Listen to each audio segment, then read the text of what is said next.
மக்களே, NEET exam May 4 முடிஞ்சிருச்சு. அடுத்ததா வந்து சரியா எக்ஸாம் எழுதல. லாங் டெர்ம் ப்ரோகிராம் அதாவது 1 இயர் வந்து திரும்ப படிக்கலாம். இல்ல ஆல்ரெடி 1 இயர் படிச்சோம். இன்னும் 1 வருஷம் ட்ரை பண்ணலாம் அப்படின்னு ரிப்பீட்டர்ஸா இருக்கீங்களா? லாங் டெர்ம் ப்ரோகிராமுக்கு ஒரு நல்ல கோச்சிங் சென்டர் எக்ஸ்பெக்ட் பண்ணிட்டு இருக்கீங்களா? வேலம்மாள் போதி கேம்பஸில் ஒரு பயங்கரமான ஒரு ஆஃபரை அனௌன்ஸ் பண்ணியிருக்காங்க.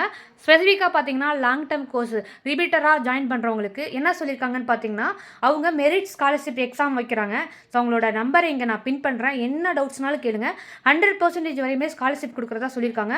ரிஜிஸ்டர் பண்ணுறதுக்கு இந்த நம்பருக்கு காண்டாக்ட் பண்ணுங்கள். இந்த QR கோடும் இங்கே நான் ஷேர் பண்ணுறேன். அதில் ஸ்கேன் பண்ணி அப்ளிகேஷனை அப்ளை பண்ணிவிட்டு அந்த ரிஜிஸ்டர் பண்ண அப்ளிகேஷனை ஸ்க்ரீன்ஷாட் எடுத்து இங்கே தெரிகிற நம்பருக்கு வந்து நீங்கள் ஷேர் பண்ணுங்கள். ஏதாவது டவுட்ஸ் இருந்துச்சுனாலும் இவங்ககிட்ட கேளுங்க. ஸோ வேலம்மாள் போதியில் 100% வரையும் மெரிட் ஸ்காலர்ஷிப் எக்ஸாம் வந்து நடக்குது. மே 15 வந்து எக்ஸாம். மே 15 எக்ஸாம் நடக்குது. ஜூன் 5 வந்து கோர்ஸ் ஸ்டார்ட் ஆகுது, ரிப்பீட்டர்ஸ் கோர்ஸு. ஸோ உங்கள் ஃப்ரெண்ட்ஸ் ஆர் ஃபேமிலியில் அடுத்த வருஷமும் நீட்டுக்கு ப்ரிப்பேர் பண்ணுறேன் அப்படின்னு தயாராக இருக்க மாணவர்களுக்கு இந்த வீடியோவை ஷேர் பண்ணுங்கள். நன்றி.